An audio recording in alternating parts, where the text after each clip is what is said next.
गुज़श्ता रोज़ university में मुख्तलिफ दालों की डिशेज़ तैयार करके तालबात के माबैन एक कंपटिशन करवाया गया।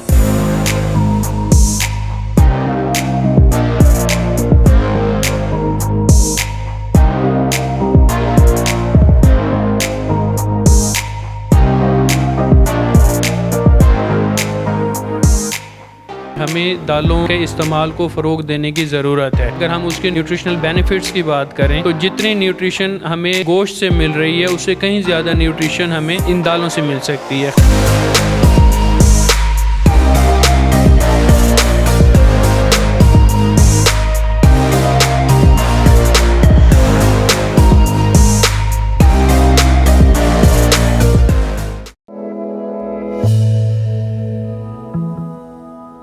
बिस्मिल्लाहिर्रहमानिर्रहीम। अस्सलाम वालेकुम नाज़रीन, AWC एग्री के साथ मैं हूं आपका मेज़बान ताहिर नदीम। नाज़रीन, इन दिनों मोहम्मद नवाज शरीफ ज़रिए यूनिवर्सिटी ऑस्ट्रेलिया के तावन से पाकिस्तान में दालों की काश्त के फ़रोग़ के हवाले से अपनी कोशिशों में मसरूफ़ है। इन दिनों ऑस्ट्रेलिया का एक डेलीगेशन भी यूनिवर्सिटी में मौजूद है और इस हवाले से मुख्तलिफ़ वर्कशॉप का इनेकाद किया जा रहा है। गुज़श्ता रोज़ यूनिवर्सिटी में मुख्तलिफ़ दालों की डिशेज़ तैयार करके तालबात के माबैन एक कंपटीशन भी करवाया गया। तो इस हवाले से हम फूड साइंसेज़ एंड टेक्नोलॉजी के असिस्टेंट प्रोफेसर डॉक्टर सिफ्त अब्बास से बात करेंगे कि इस मुकाबले में कितनी तालबात ने शिरकत की और कौन कौन सी डिशेज़ तैयार की गई और इसके क्या मकासद थे। तो आइए उनसे बात करते हैं। अस्सलाम वालेकुम जी डॉक्टर साहब। वालेकुम अस्सलाम सर। डॉक्टर साहब, कुछ हमें बताइए कि ये जो फूड डिशेज़ तैयार की गई, कंपटीशन किया गया मुख्तलिफ़ डिशेज़ का, तो इसमें कौन कौन सी दालों की डिशेज़ तैयार की गई और कितनी तालबात ने इसमें शिरकत की? बिस्मिल्लाहिर्रहमानिर्रहीम। सबसे पहले आपका शुक्रिया, आपने मुझे दावत दी। Basically department of food science and technology, faculty of food and home sciences के under plant centric meal competition pulses based value addition के नाम से एक इवेंट ऑर्गेनाइज़ कराया गया MNS university of agriculture Multan में। अब इस इवेंट का बेसिक पर्पस या ऑब्जेक्टिव ये था कि हम पल्सिस के यूटिलाइजेशन को फ़रोग दें, यानी दालों के इस्तेमाल को हम किस तरह से बढ़ा सकते हैं। उसमें इस इवेंट में बहुत सारे हमारे अंडर ग्रेजुएट और पोस्ट ग्रेजुएट के स्टूडेंट की जो टीम्स थी उन्होंने पार्टिसिपेट किया। इसके अलावा डिफरेंट अदर इंस्टीट्यूट्स जिसमें फ़िज़ियो कॉलेज मुल्तान था और बहुत सारे जो एजुकेशनल इंस्टीट्यूट्स थे उनकी टीम्स ने इसमें पार्टिसिपेट किया। टोटल तकरीबन 20 से 25 जो स्टूडेंट्स की टीम्स थी उन्होंने इसमें पार्टिसिपेट किया और डिफरेंट किस्म की इनोवेटिव डिशेस जो कि पल्सिस बेस्ड थी, बीन्स, लेग्यूम्स, लेंटिल्स, इनकी बेस्ड प्रोडक्ट्स उन्होंने बनाई हुई थी और वो प्रेजेंट की उन्होंने। अब उसमें उनके प्रेजेंटेशन, उनके इंग्रेडिएंट्स, उनकी प्रिपरेशन, ये सारी चीज़ें फिर एक जजेस के पैनल ने इन सारी बेसिस पे उन सारी प्रोडक्ट्स को हर ग्रुप की, हर स्टॉल की को विज़िट किया, हर ग्रुप की डिशेस को एनालाइज़ किया, उसको जज किया और उसकी बेस पे at the end of the event हमने उसमें से 3 जो बेस्ट थे ग्रुप्स डिशेस, उसमें एक मैं आपको बताता चलूँ कि एक ग्रुप था जिसने पल्सिस बेस्ड पिज़्ज़ा तैयार किया हुआ था। इसी तरह से पल्सिस बेस्ड हलवा जो हमारे ट्रेडिशनल प्रोडक्ट्स हैं उनमें इनोवेटिव आइडियाज़ लेकर आए हुए थे। और बेसिकली इसका पर्पज़ यही था कि हम न्यूट्रिशनली किस तरह से न्यूट्रिशन में इम्प्रूवमेंट ला सकते हैं, ख़ास तौर पे प्रोटीन को हम किस तरह से अपनी डाइट में इम्प्रूव कर सकते हैं और उसका एनिमल सोर्स के बाद सबसे बेस्ट सोर्स जो है वो पल्सिस, लेंटिल्स, लेग्यूम्स ये होते हैं। डॉक्टर साहब, कहा यह जाता है कि ये जो दालें हैं ये गोश्त का नेमल बदल है, तो ये कहाँ तक ये बात सच है? जी बिल्कुल इसी तरह से ये है जैसे मैंने पहले अर्ज़ की कि हम जब एनिमल सोर्स की बात करते हैं नो डाउट हम कहते हैं कि जी वो सबसे बेस्ट सोर्स है प्रोटीन का, न्यूट्रिशन का। लेकिन जब हम पाकिस्तान के इकोनॉमिक कंडीशंस को देखते हैं, लोगों की फाइनेंशियल कंडीशंस करंटली अगर हम उसको देखें तो बहुत सारे लोग ऐसे हैं जो एनिमल सोर्स की फ़ूड को नहीं ले सकते रूटीन में, तो उनके लिए दालें, पल्सेस जो हैं वो सबसे बेहतरीन सोर्स होता है न्यूट्रिशन का। प्रोटीन रिच हैं, ये मिनरल रिच सोर्सेज होते हैं, तो उसका बहुत अच्छा नेमुल बदल, बहुत अच्छा मुतबादिल तस्वुर की जाती हैं और ये बात बिल्कुल ठीक है। ये जो इस कंपटीशन में जो जजेस के फ़राइज़ अंजाम दिए, उनका तलक कहाँ से था? जी, उसमें डॉक्टर सलमान कादरी साहब थे, उनका ताल्लुक़ MNS university of agriculture Multan से है। डॉक्टर मिर्ज़ा अब्दुल क़य्यूम साहब थे, वो एसोसिएट प्रोफेसर हैं इंस्टीट्यूट ऑफ प्लांट पैथोलॉजी में।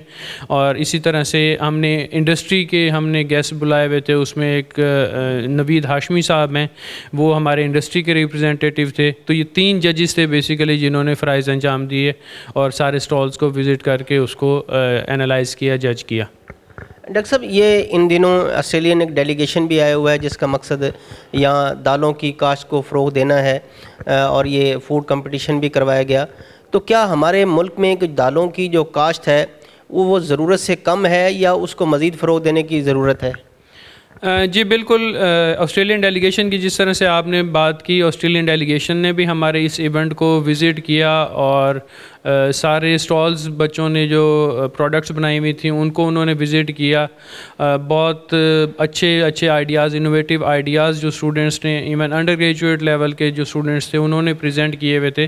तो ऑस्ट्रेलियन डेलीगेट ने उनको बहुत सराहा, बड़ा अप्रिशिएट किया। उन्होंने बहुत सारे आइडियाज़, इनोवेटिव आइडियाज़ उनको बहुत पसंद आए। और at the end of ceremony जो उनके व्यूज़ थे ऑस्ट्रेलियन डेलीगेट के, तो उन्होंने यही कहा कि बड़े अच्छे आइडियाज़ आपके स्टूडेंट्स ने प्रेजेंट किए और इनमें से बहुत सारे आइडियाज़ ऐसे हैं जिनको कमर्शलाइज़ किया जा सकता है, इनको फूड इंडस्ट्री में इंडल्ज किया जा सकता है। तो डेफिनेटली जिस तरह से हम बात कर रहे हैं कि हमारे यहाँ बहुत अच्छी एक पल्सेस की प्रोडक्शन है, लेकिन इसको मज़ीद फ़रोग़ देने की, मज़ीद बढ़ाने की बहुत अशद ज़रूरत है। डॉक्टर साहब, हमारे यहाँ माशरती सतह पर यह है कि गोश्त को ज़्यादा पसंद किया जाता है, और ख़ासकर जब कोई मेहमान आता है तो उस वक्त वो गोश्त को ही फ़ोकियत दी जाती है, और दालों की जो इस्तेमाल है इसको ज़रा अच्छा नहीं समझा जाता। तो इस हवाले से आप फरमाएं, जो हमारे लोग हैं उनको कुछ दालों की अहमियत के हवाले से बताएं कि दालों की क्या अहमियत है और इसके क्या फ़वाइद हैं दालों के इस्तेमाल के। जी बिल्कुल, हमारे यहाँ नॉर्मली इसी तरह से ही है कि मीट और एनिमल बेस्ड प्रोडक्ट्स ज़्यादा यूज़ की जाती हैं, लेकिन इसमें आपकी बात बिल्कुल ठीक है कि हमें दालों के इस्तेमाल को फ़रोग़ देने की ज़रूरत है। उसकी वजह यह है कि दालें जो है वो एक बहुत अच्छा नेमुल बदल है। जितनी, अगर हम उसके न्यूट्रिशनल पर्सपेक्टिव में बात करें, न्यूट्रिशनल बेनिफिट्स की बात करें, तो जितनी न्यूट्रिशन हमें गोश्त से मिल रही है उससे कहीं ज़्यादा न्यूट्रिशन हमें इन दालों से मिल सकती है। ख़ास तौर पे छोटे बच्चों की हम बात करें, जो ग्रोइंग एज होती है, उनको प्रोटीन की ज़्यादा ज़रूरत होती है, तो ये दालें प्रोटीन का बहुत अच्छा सोर्स होती हैं।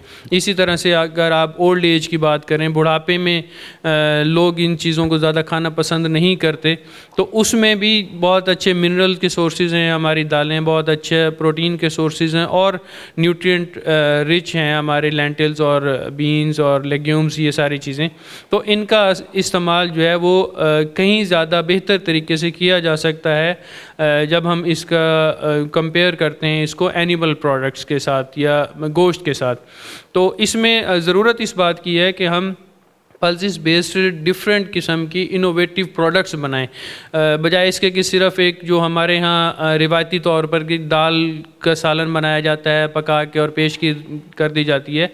अगर इससे हट के हम उन्हीं दालों के इस्तेमाल करते हुए डिफरेंट किस्म की रेसिपीज़ तैयार करके, डिफरेंट किस्म के इंग्रेडिएंट्स के कम्बिनेशन ट्राई करें और डिफरेंट किस्म की प्रोडक्ट्स, जिस तरह से आजकल बहुत सारे फ़ास्ट फूड का एक अच्छा ट्रेंड चला हुआ है, लेकिन उन्हीं फ़ास्ट फूड को अगर हम जंक फूड की बजाय हम एक अच्छा nutritionally fit, nutritionally enrich product बना के पेश करें, तो वो बच्चे और बड़े भी बड़े शौक़ से खाएंगे। और इस तरह से हम अपनी जो हमारे इंडिजिनस प्रोडक्ट्स हैं, क्रॉप्स हैं, उनको बेहतर तरीके से उनकी प्रोडक्शन भी इंक्रीज़ कर सकते हैं, उनकी यूटिलाइजेशन को भी बहुत अच्छे से इन्हांस किया जा सकता है।